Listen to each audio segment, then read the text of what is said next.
Assalamualaikum semuanya. Apa kabar kalian? Semoga dalam keadaan sehat dan dilancarkan rezekinya oleh Allah. Amin ya robbal alamin. Suatu hari saat Abu Nawas di rumah, tiba-tiba datang beberapa prajurit istana menemuinya. "Tuan Abu, Anda diperintah Baginda Raja untuk menghadap," kata salah satu prajurit. "Bukannya kemarin aku baru saja menghadap Baginda Raja, kenapa disuruh menghadap lagi?" tanya Abu Nawas heran. "Kami tidak tahu, Tuan Abu. Silakan nanti Tuan tanyakan sendiri kepada Baginda Raja," jawab prajurit istana. Singkat cerita, datanglah Abu Nawas ke istana menghadap Baginda Raja. "Ampun Paduka yang mulia, ada perlu apa lagi Paduka memanggil hamba?" tanya Abu Nawas. Baginda Raja lalu mengutarakan masalah yang selama ini mengganggunya. "Begini Abu Nawas, aku punya masalah yang cukup serius dan aku butuh bantuanmu," tutur Baginda Raja. "Memangnya masalah apa yang sedang Paduka hadapi? Kiranya apa yang bisa hamba bantu?" tanya Abu Nawas kembali. "Tadi pagi aku mendapat laporan Abu Nawas, ada saudagar kaya yang kikir. Jangankan untuk bersedekah, membayar zakat saja dia menolak," kata Baginda Raja menjelaskan. "Paduka ini kan seorang raja, panggil saja dia ke istana dan disuruh membayar zakat. Kalau dia menolak, masukkan saja ke penjara, pasti dia akan ketakutan," ucap Abu Nawas menyarankan. "Sebenarnya bisa saja aku berbuat demikian. Tapi apakah ada cara yang lebih baik dan lebih bijaksana, supaya dia bisa sadar tanpa harus ada paksaan? Aku yakin dia sebenarnya orang baik, karena sebelum menjadi saudagar kaya, dia rajin sedekah dan membayar zakat tepat pada waktunya," ujar Baginda Raja. "Baiklah Paduka, sebenarnya ini masalah mudah Paduka. Tapi karena Paduka ingin cara yang lebih bijak, maka hamba butuh waktu 3 hari untuk memikirkannya," kata Abu Nawas. Kemudian Abu Nawas mohon diri untuk pulang ke rumah. Setibanya di rumah, dia terus berpikir mencari jalan keluar yang tepat. Padahal Abu Nawas sendiri ingin agar saudagar itu dipenjara saja. Saudagar itu memang terkenal sangat pelit. Bahkan para tetangga pun banyak yang membencinya. Tapi karena keinginan Abu Nawas tidak sejalan dengan pemikiran Baginda Raja, mau tidak mau harus menemukan cara lain yang sesuai perintah Baginda Raja. 3 hari berlalu, tibalah saatnya bagi Abu Nawas menghadap ke istana. Sesampainya di sana, Abu Nawas langsung dipersilakan menghadap Baginda Raja. "Bagaimana Abu Nawas? Apakah kamu sudah menemukan caranya?" tanya Baginda Raja. "Sudah Paduka. Hamba sudah menemukan caranya," jawab Abu Nawas. "Bagus, berita aku sekarang caranya," pinta Baginda Raja. "Tapi hamba tidak yakin apakah Paduka akan bersedia melakukannya," timpal Abu Nawas. "Apa caranya? Katakan saja," ucap Baginda Raja mulai penasaran.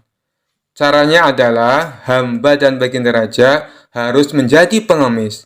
Lalu kita datangi rumah saudagar kaya itu. Kita berdua pura-pura mengemis kepadanya," papar Abu Nawas memberitahu.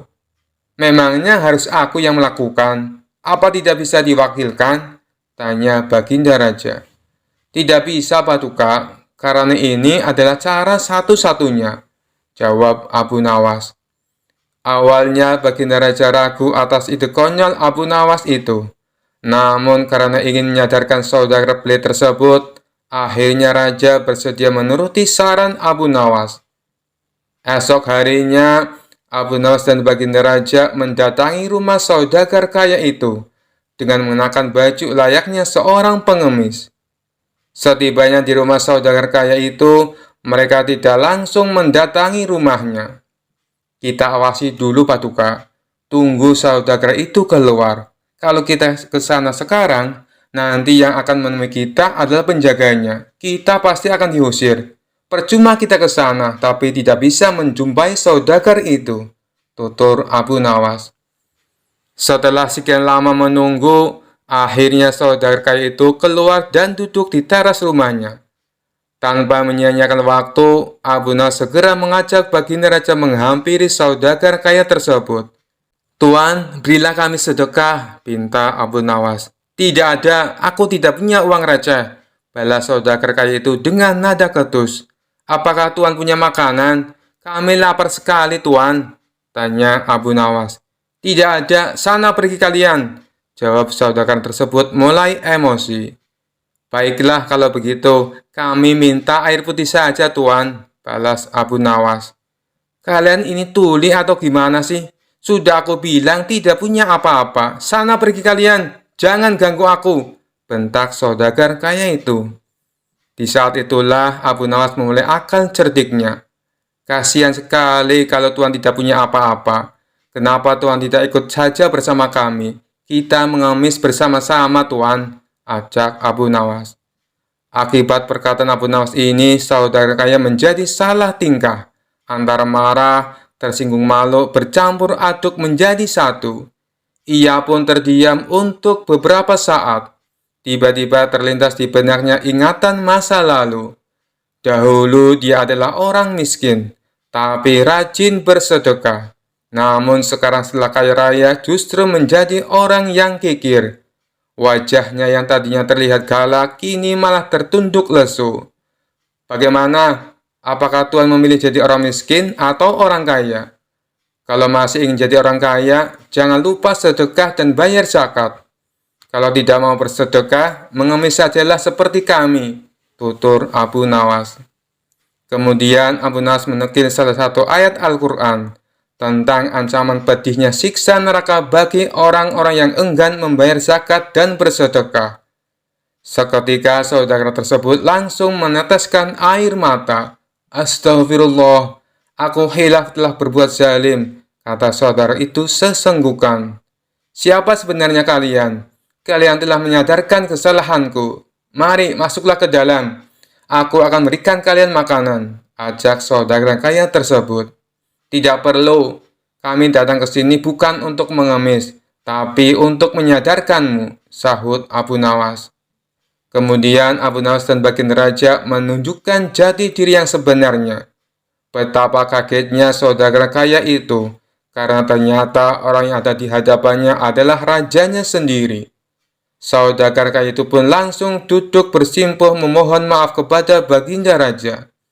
Sejak kejadian tersebut, akhirnya saudagar kaya ini rajin sedekah dan taat membayar zakat. Kisah selanjutnya.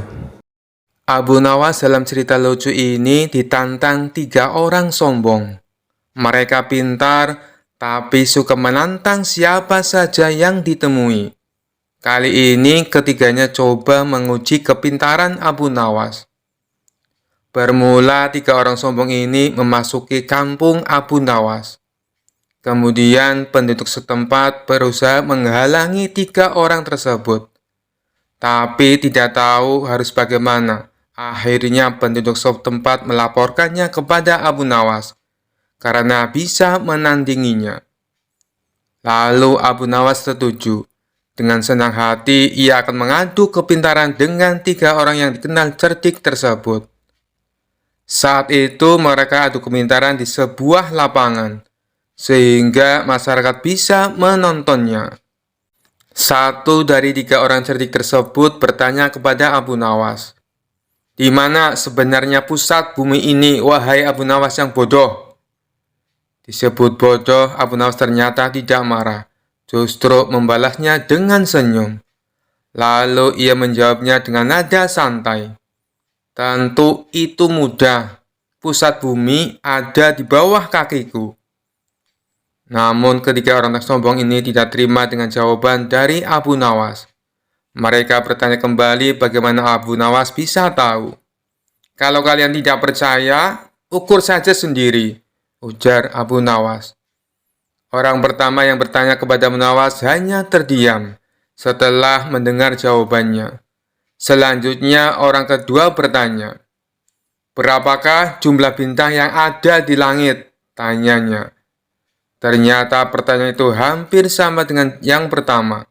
dan sudah dipastikan Abu Nawas bisa menjawabnya dengan mudah.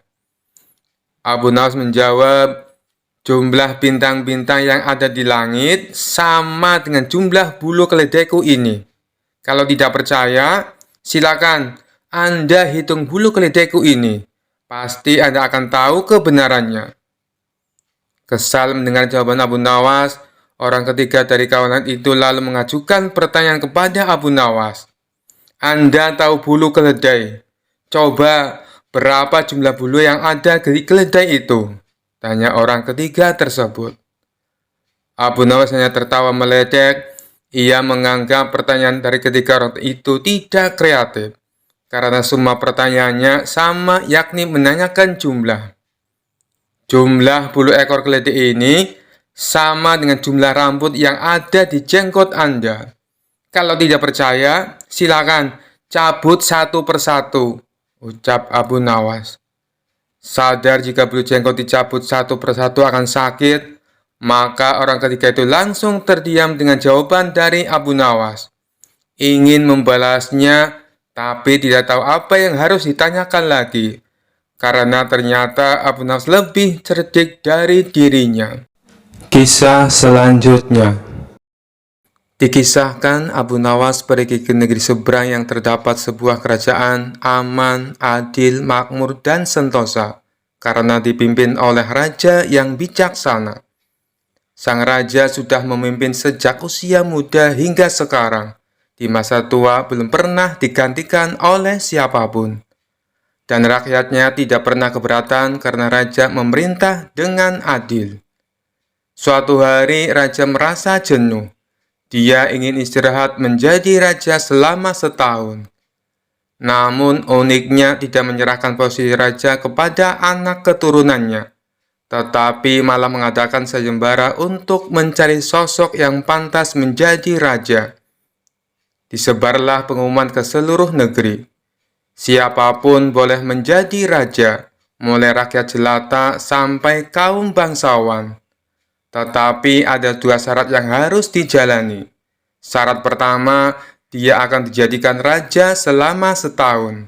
Syarat kedua, setelah menjadi raja selama setahun, maka harus diasingkan di sebuah hutan belantara yang dihuni ribuan hewan buas. Syarat pertama tentu saja bukan masalah besar, justru merupakan suatu keberuntungan. Namun syarat kedua membuat orang-orang yang berhasrat menjadi raja akan berpikir dua kali. Karena semua orang tahu seperti apa hutan belantara yang penuh dengan binatang buas. Karena itulah sayembara tersebut belum ada yang berani mengajukan diri menjadi seorang raja. Akhirnya datang seorang pemuda yang menyatakan kesanggupannya menjadi raja dan menerima dua syarat tersebut. Pemuda ini sebenarnya adalah pemuda biasa yang ingin merasakan bagaimana nikmatnya menjadi raja, karena selama ini ia hidup pas-pasan. Diangkatlah dia menjadi raja, dan mulai saat itu mendapat pelayanan layaknya seorang raja. Harta berlimpah, wanita cantik, makan dan minuman enak, serta fasilitas istimewa lainnya. Tapi sayang, ternyata ketakutannya akan kematian membuatnya tidak bisa menikmati semua itu. 3 bulan pertama, dia mulai gelisah, karena umurnya tinggal 9 bulan lagi. 3 bulan kedua, ia makin tidak tenang makan, tidur pun tidak nyenyak. 3 bulan ketiga, dia mulai menyesali keputusannya menjadi raja. 3 bulan terakhir, si pemuda makin stres berat, karena hidupnya tinggal beberapa bulan lagi, dan kesenangan yang dicari selama ini tidak bisa dirasakan. Ketika masa jabatannya sebagai raja sudah berakhir, lalu dibuanglah dia ke hutan belantara. Tidak butuh waktu lama, terdengar kabar ke seluruh negeri jika pemuda itu tewas dimakan binatang buas. Adanya peristiwa tersebut membuat orang-orang kian enggan melamar menjadi raja. Tapi ternyata masih saja ada pemuda lain yang ingin melamar menjadi raja. Diangkatlah pemuda kedua ini menjadi seorang raja. 3 bulan pertama menjadi raja, ia puas-puaskan berpesta karena sadar hidupnya tidak akan lama lagi. 3 bulan kedua dan berikutnya, hari-harinya ia habiskan dengan foya-foya dan pesta pora. Bulan berganti bulan, pestanya makin gila-gilaan. Ia sudah tidak peduli lagi pada apapun. Dia hanya ingin bersenang-senang sebelum mati setelah jabatannya sebagai raja berakhir. Lalu dibuanglah dia ke hutan belantara. Tidak berapa lama terdengar kabar bahwa si pemuda kedua tewas diterkam singa. Tubuhnya dicabik-cabik dan jadi rebutan para singa. Peristiwa ini membuat banyak orang melupakan mimpi menjadi seorang raja. Mereka masih penasaran apakah masih ada orang yang cukup bodoh untuk melamar menjadi raja. Suatu hari Abu Nawas mampir ke negeri tersebut dengan tujuan menemui sahabat lamanya yang kebetulan merupakan penduduk di sana. Sesampainya di negeri itu, dengan penuh kehangatan Abu Nawas disambut temannya. Mereka berdua saling melepas kangen satu sama lainnya. Di sela-sela obrolannya, Abu Nawas merasa iba dengan kondisi sahabatnya itu. Ia kini hidup miskin, tinggal di gubuk kecil reot, hanya seorang diri. "Mana istrimu?" tanya Abu Nawas. "Semenjak aku jatuh miskin, ia pergi meninggalkanku," jawab sahabat. "Ya sudah, yang sabar ya. Yang penting kamu jangan tinggalkan sholat. Jangan lupa berdoa kepada Allah, agar Allah membukakan pintu rezeki untukmu," tutur Abu Nawas. "Alhamdulillah, aku tidak pernah tinggalkan sholat. Bahkan aku sekarang rajin berpuasa sunnah," balas sahabatnya. "Oh iya, ngomong-ngomong, mana nih makanannya? Dari tadi kenapa belum keluar?" celetuk Abu Nawas. "Maaf Abu Nawas, aku sudah tidak punya apa-apa. Aku sendiri kadang sehari makan, kadang tidak," ujar sahabatnya. Mendengar hal itu membuat hati Abu Nawas makin terenyuh. "Kenapa tidak mencari kerja? Upahnya kan bisa untuk beli makanan," tanya Abu Nawas. "Setiap hari aku keluar untuk cari pekerjaan, tapi belum juga dapat. Mungkin belum rezekiku," jawab sang sahabat. "Kalau mau nekat sih sebenarnya aku bisa. Bahkan aku bisa menjadi raja dan kaya raya. Tapi itu hanya sementara. Setelah itu aku mati diterkam binatang buas di hutan belantara," kata sahabatnya melanjutkan. "Maksudmu bagaimana?" tanya Abu Nawas heran. Kemudian sahabatnya itu memberitahu tentang sayembara yang diadakan rajanya. Mendengar sayembara tersebut, Abu Nawas terdiam sejenak. Tiba-tiba terlintas di benak Abu Nawas sebuah ide yang cemerlang. "Kamu ingin hidup kaya? Aku akan membantumu. Sekarang juga antaran aku ke hadapan rajamu. Aku mau mendaftar menjadi raja," ucap Abu Nawas. "Kamu gila ya? Jangan Abu Nawas, itu sama saja bunuh diri," cegah sahabatnya. "Sudahlah, turuti saja perkataanku," timpal Abu Nawas. Maka diantaralah Abu Nawas ke istana untuk menemui sang raja. "Ada perlu apa kalian datang kemari?" tanya sang raja. "Maaf Tuan Raja, hamba Abu Nawas dari negeri seberang ingin mendaftar menjadi raja. Itu pun kalau Tuan Raja mengizinkan," ucap Abu Nawas. "Oh, tentu saja boleh. Siapapun dipersilakan menjadi raja. Tapi ada 2 syarat yang harus dijalani," ujar sang raja. "Hamba siap Paduka Yang Mulia, tapi hamba minta satu permintaan. Izinkan sahabat hamba ini menjadi pengawal pribadi hamba," kata Abu Nawas sambil menunjuk sahabatnya yang berdiri di sampingnya. "Oh, silakan saja. Saat menjadi raja selama setahun, kau berhak atas segala sesuatunya, termasuk mengatur semua prajurit kerajaan beserta para menteri. Tapi ketika masamu menjadi raja berakhir, sahabatmu juga harus ikut kau dibuang ke hutan belantara," timpal sang raja. Sahabat Abu Nawas ini pun kaget dan sempat menolak dijadikan pengawal pribadinya. Namun akhirnya Abu Nawas berhasil membujuknya. Mendengar ada yang melamar menjadi raja lagi membuat masyarakat penasaran.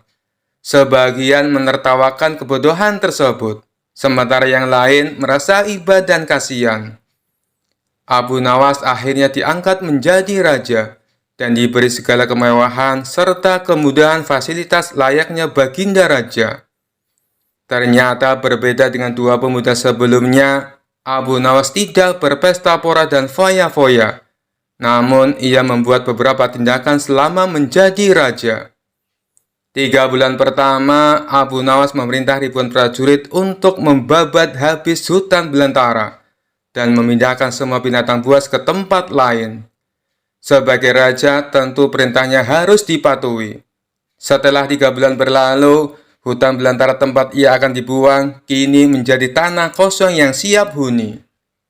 3 bulan kedua, Abu Nawas memerintahkan para arsitek membuat istana megah untuk dirinya, tentunya dengan uang kerajaan yang dikuasai.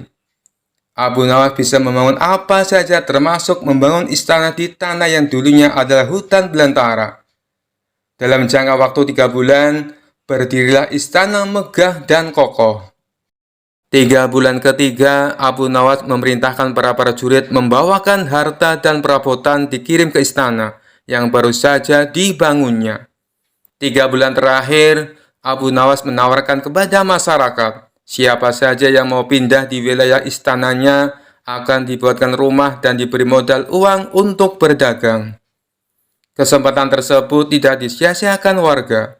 Ratusan orang mendaftarkan diri untuk pindah ke sekitaran istana Abu Nawas.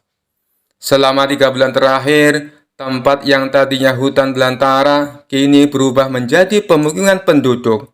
Bahkan di sana Abu Nawas mempunyai istana dengan dipenuhi harta kekayaan. Akhirnya habislah masa jabatan Abu Nawas sebagai raja. Sesuai perjanjian, Abu Nawas dan sahabatnya dibuang ke hutan belantara yang kini sudah menjadi pemukiman penduduk. Sesampainya di sana, Abu Nawas dan sahabatnya memasuki istana barunya. Ini semua untukmu. Kau sekarang sudah menjadi orang kaya raya. Tapi jangan lupa bersedekah, utur Abu Nawas.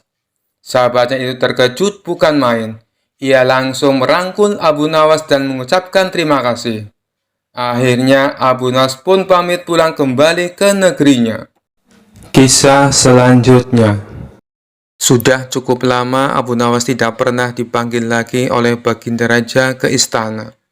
Sejenak Abu Nawas pun berpikir, bagaimana cara agar dirinya dipanggil ke istana oleh baginda raja.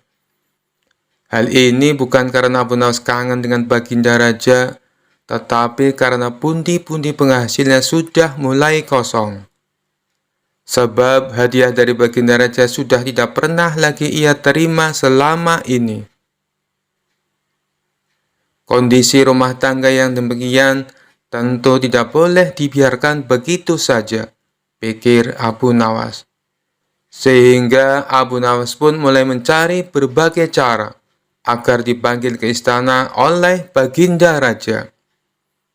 Lama berpikir, tiba-tiba hujan turun yang begitu derasnya, sehingga Abu Nawas berlari ke dalam rumahnya. Dalam keadaan yang basah kuyup, Abu Nawas berpikir, bukankah hujan adalah rahmat? Kenapa aku harus lari menghindarinya? Dari situlah Abu Nawas mendapatkan ide agar dipanggil baginda raja ke istana. Maka keesokan harinya, Abu Nawas langsung menjalankan aksinya supaya bisa segera dipanggil oleh baginda raja. Abu Nawas pergi ke pasar dan berdiri di tengah-tengah keramaian, lalu berkata seperti orang yang beraliran sesat, "Wahai umat manusia, saya Abu Nawas adalah orang yang sangat membenci pada yang hak dan suka kepada yang fitnah. Dan saya adalah orang yang lebih kaya dibandingkan Allah," ujar Abu Nawas berkali-kali. Padahal selama ini Abu Nawas dikenal sebagai orang alim yang taat, sehingga banyak warga yang heran dengan sikapnya tersebut. Dia memang gemar bersikap jenaka, hanya saja leluconnya tidak pernah ngawur seperti sekarang. Akhirnya warga yang merasa tidak suka mendengar perkataan Abu Nawas, maka ulah Abu Nawas tersebut langsung diadukan ke Baginda Raja. Mendengar pengaduan para warga, Baginda Raja pun menjadi geram dan memerintahkan prajurit untuk segera menangkap Abu Nawas. Setibanya Abu Nawas di istana, Baginda Raja langsung membentaknya dengan sangat keras dengan penuh amarah. "Kamu sudah murtad, Abu Nawas. Perkataanmu bukan lagi lelucon, dan ini tidak bisa lagi dibiarkan. Kamu harus masuk penjara," kata Baginda Raja kepada Abu Nawas. Kemudian Abu Nawas pun mempertanyakan kesalahannya kepada Baginda Raja. "Memangnya salah saya apa, Baginda Raja?" kata Abu Nawas pura-pura bertanya. "Bukankah tadi di pasar kamu mengatakan bahwa kamu tidak suka dengan yang hak atau kebenaran? Malah kamu menyukai yang fitnah. Belum lagi kamu mengatakan, kamu mengaku lebih kaya dari Allah. Kamu bilang begitu kan?" kata Baginda Raja sambil marah. Abu Nawas pun tidak banyak bicara. Dia langsung mengakui perbuatannya tersebut. Kemudian Baginda Raja bertanya kembali, "Mengapa engkau berkata begitu? Sudah kafirkah engkau?" tanya Baginda Raja lagi. Tapi dengan entengnya Abu Nawas menjawab pertanyaan dari Baginda Raja. Saya kira Baginda Raja juga seperti saya. Baginda pasti membenci perkara yang hak," kata Abu Nawas. Kemudian sang raja pun menjadi tambah marah dan mengatakan Abu Nawas sangat kurang ajar. Selanjutnya, Abu Nawas menjelaskan maksud dari perkataannya tersebut. "Jangan marah dulu, wahai Paduka yang mulia. Dengarkan dulu keterangan saya," kata Abu Nawas. "Keterangan apa lagi yang ingin kau jelaskan? Sebagai seorang muslim, aku membela dan bukan membenci perkara yang hak. Kamu harus tahu itu," ujar Baginda Raja. Kemudian Abu Nawas mulai berkata sambil menjelaskan maksudnya kepada Baginda Raja. "Begini, Paduka yang mulia, setiap ada orang yang membacakan talqin, saya selalu mendengar bahwa mati itu hak dan neraka itu hak. Nah, siapakah orangnya yang tidak membenci mati dan neraka yang hak itu? Tidakkah Baginda juga membencinya seperti aku?"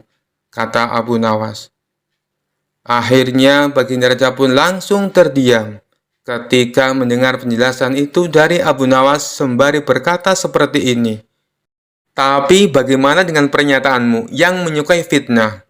tanya Baginda lagi ingin tahu. Kemudian Abu Nawas kembali menjawab dengan jawaban yang membuat Baginda Raja terkejut. "Bukan hanya saya saja, Baginda, tapi Baginda pasti juga menyukai fitnah," kata Abu Nawas. "Baginda barangkali lupa bahwa di dalam Al-Quran disebutkan, harta benda dan anak-anak kita adalah fitnah. Padahal Baginda juga menyenangi harta dan anak-anak, seperti halnya saya. Benar begitu, Paduka yang mulia?" lanjut Abu Nawas. Baginda Raja pun hanya membenarkan perkataan Abu Nawas dan mengangguk-anggukkan kepalanya lagi. Kemudian Baginda Raja bertanya kembali kepada Abu Nawas, "Lalu bagaimana dengan pernyataanmu yang mengaku lebih kaya daripada Allah? Apakah kamu sudah sinting? Kamu tahu kan kalau Allah itu maha kaya dan maha segala-galanya," kata Baginda Raja kepada Abu Nawas. Kemudian Abu Nawas kembali menjawab pertanyaan yang dilontarkan Baginda Raja. "Anak adalah kekayaan. Baginda pasti tahu itu. Sedangkan Allah tidak mempunyai anak. Saya mempunyai anak, berarti saya lebih kaya daripada Allah. Karena Allah tidak beranak dan tidak diperanakan," kata Abu Nawas menjelaskan kepada Baginda Raja. Baginda lagi-lagi hanya bisa terdiam, sebab semua yang dikatakan oleh Abu Nawas memang benar adanya. "Kamu memang benar, Abu Nawas. Tapi apa maksudmu berkata seperti itu di tengah pasar hingga membuat keonaran?" tanya Baginda Raja kepada Abu Nawas. Kemudian Abu Nawas pun menjawab tujuan dari perbuatannya tersebut di pasar. "Tujuan saya adalah supaya ditangkap dan dihadapkan kepada yang mulia. karena hanya inilah satu-satunya cara agar hamba bisa bertemu yang mulia, ujar Abu Nawas. Kemudian baginda pun bertanya kepada Abu Nawas tentang tujuannya yang ingin menemui dirinya. Dan Abu Nawas pun menjawab dengan santainya, agar mendapat hadiah, kata Abu Nawas cengengesan. Suasana yang tadinya tegang kemudian menjadi penuh gelak tawa. Dan baginda raja pun berkata seperti ini, Abu Nawas, ada-ada saja kamu, kata baginda raja. Baginda raja pun akhirnya sadar bahwa selama ini ia jarang mengundang Abu Nawas ke istana.